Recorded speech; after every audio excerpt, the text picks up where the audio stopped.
Hi, Bobby here, and continuing with our theme of improvisation tips, I'm going to leave the track running in the background. This is a C Dorian backing track. You can use C minor pentatonic over it.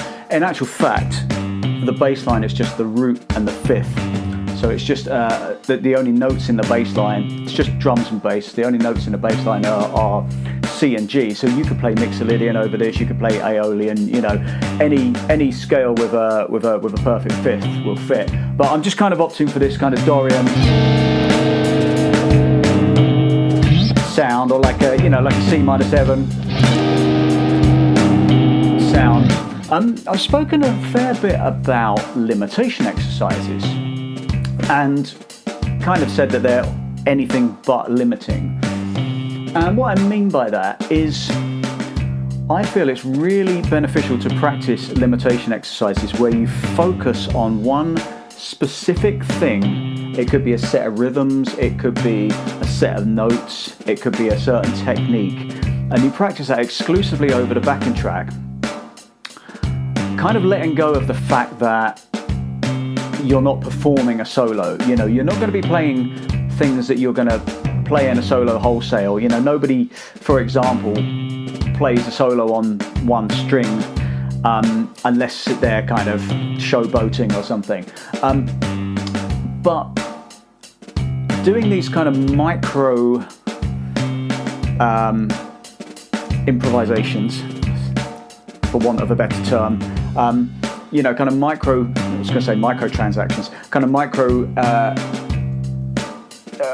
focused, you know, smaller sections of solo, focusing on a certain technique exclusively. When you kind of blow it up and look at the bigger picture, these things kind of creep their way into your guitar playing. I feel with limitation exercises, you can practice a whole bunch of them, a whole variety over one backing track for the duration of the backing track, or you could just focus on one particular thing and, you know, just play that over the whole backing track. As always, in your practice session, certainly at the end of your practice session, I feel it's important, you know, not to practice limitation exercises in and of themselves, but to actually just, at the end, just play freely without thinking about parameters and without thinking about constraints and limitations, because that's when these things will start to kind of come out in your playing. Hopefully that makes sense. I've got a backing track kind of blaring in my head at the moment, as always. I'm going to let it run at the end of the video as well, so you can try some of these ideas out for yourself. Some of these are things we've already looked at. Some of them are kind of new. I've got a list here. So, you know, you could play one limitation exercise, and you could do this in one area of the neck. You could do it in a whole, you know, over the whole fretboard. But you could play a particular set of rhythms. So, you know, this is like the phrasing exercise we looked at, where you go ba ba ba ba ba da. Just off the top of my head, you know, make that our phrase ba ba ba ba ba da. I might have used that in a previous video, but just take that rhythm and kind of go with it.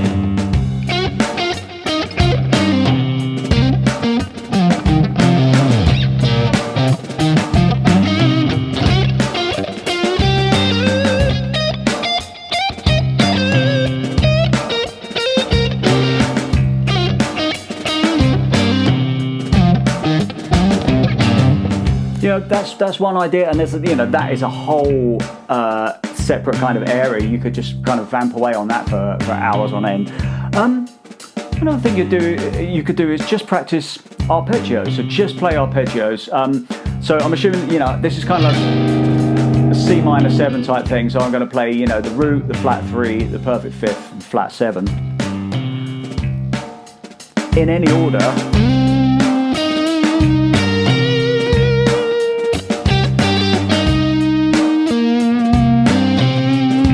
You can work your way out to kind of playing something a bit more creative with it.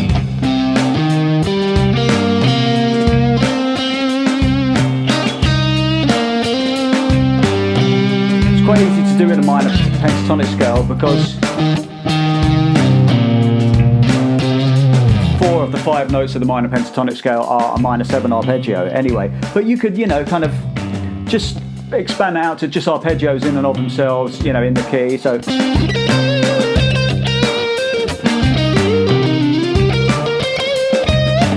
just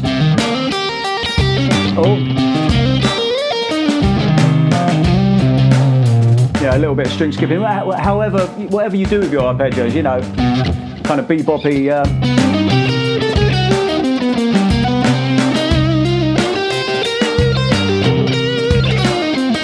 Sorry, I did stray away from it there, kind of breaking my own rules really, by playing some kind of pentatonic stuff and some pretty terrible stuff as well. But you know, arpeggios, you could kind of, you know, vamp away on that for a week with different ideas.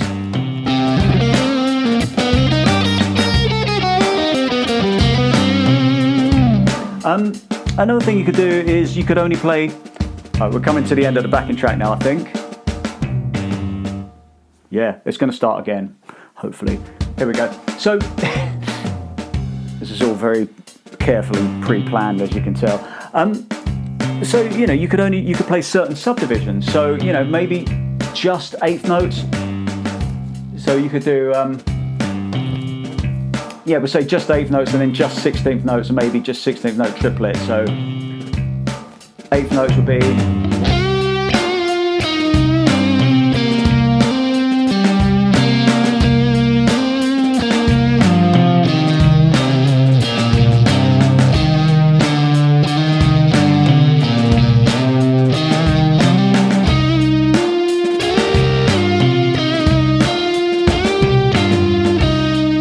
Not the most inspiring thing you're going to play in a solo, but that's not the point. That kind of doubles up as a fretboard navigation exercise. Sorry, that was my dog Bouncer there kicking the stand. You know, and then moving on to maybe 16th notes. So you could do.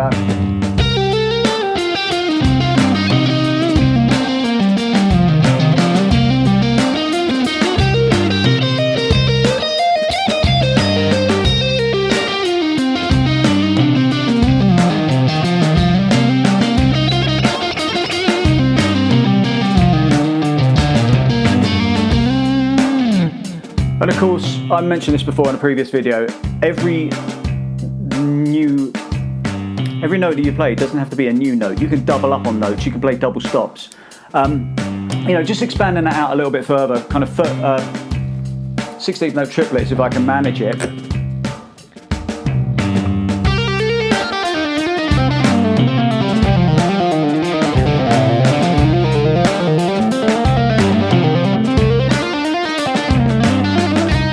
A bit awful with the time fill.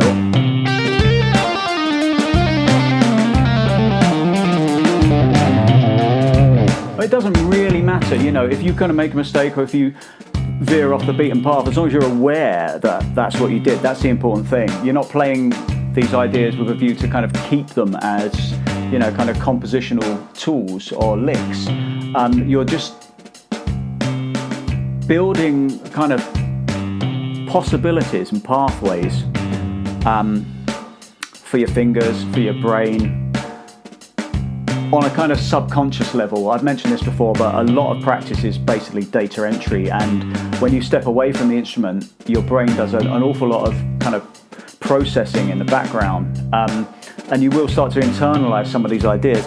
So let's do, you know, you could kind of making it a little bit simpler. You could just play, say, a certain group of notes. We could say, I mean, we're kind of done. Yeah, let's do this. So we'll do like root, flat 3, and 4. You know, so you could go, or actually just root and flat 7.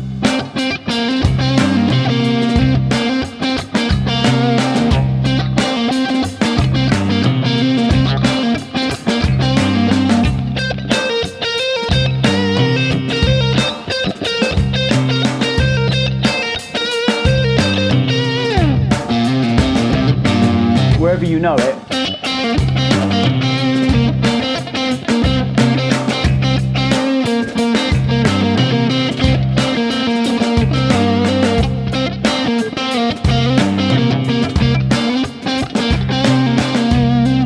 add the flat 3, I mean that starts to sound really, there's loads you can do with that.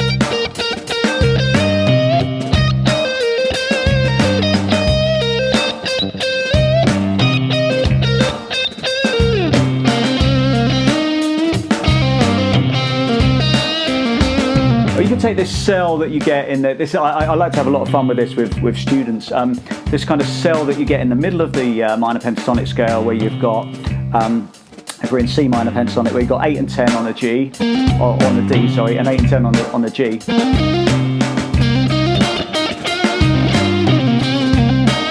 If you add the bend to that on the G, on the 10th fret,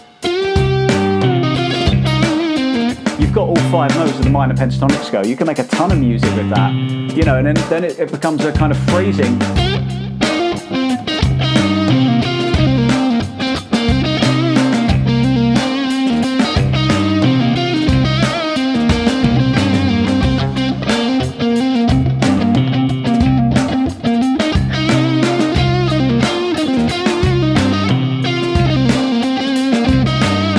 And it's kind of up to you to make that interesting. You know, you might not bust that out in the middle of a solo, just those kind of 5 notes, but it's really, really good for your phrasing. What else can we do? Yeah, we could say we're only going to play double stops. So, you know, double stops wherever you know them.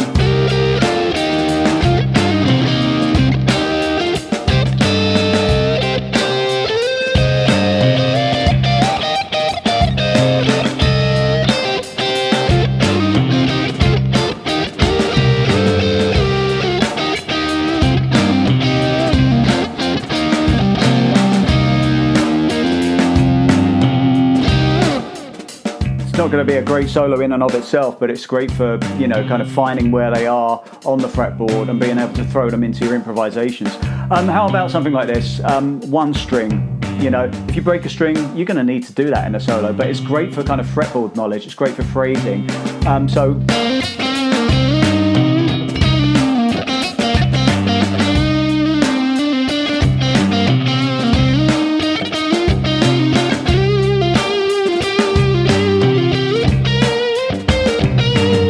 Or on the B.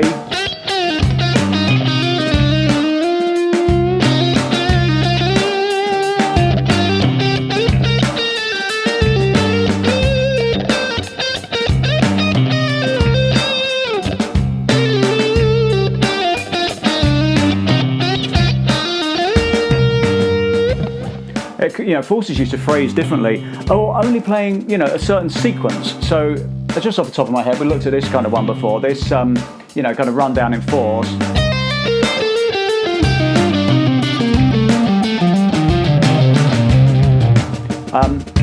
Something like that. Coming to the end of the track now, and we're back in. Awkward silence. Here we go. So, you know, we could kind of phrase that.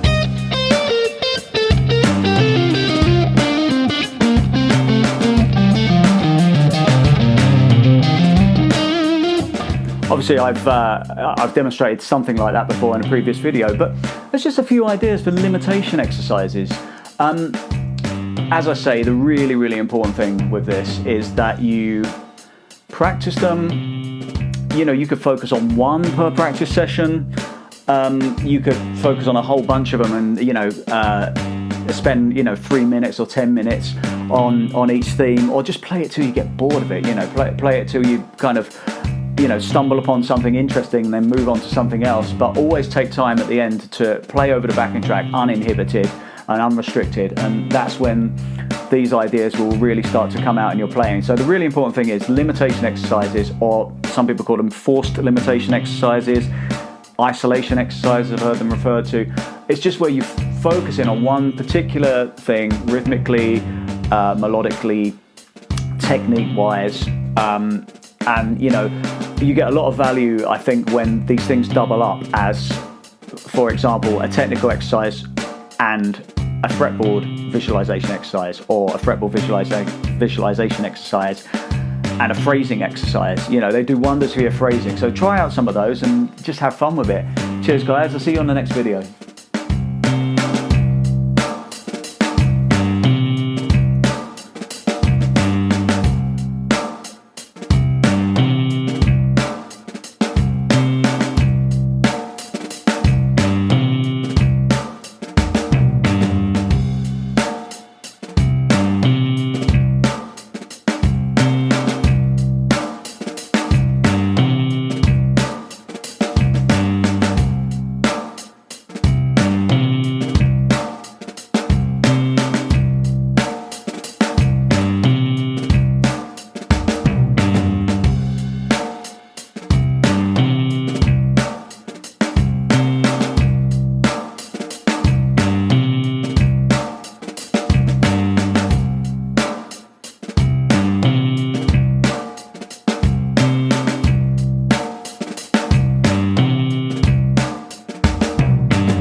If you've ever wanted to play the blues with all the emotion of your favourite guitarists, or if you're keen to join in at a jam night and just need a bit more confidence, Absolute Blues Guitar has you covered. We offer an immersive course, and whether you're a beginner or an experienced player, we're committed to making an authentic blues guitarist out of you. Everything we teach is broken down note for note, written out in tab and standard notation, and accompanied by high quality backing tracks. We give you all the tools you need to play classic blues and beyond. There really is nothing missing. My name's Bobby Harrison, I'll be your teacher, and I'm very much looking forward to seeing you inside.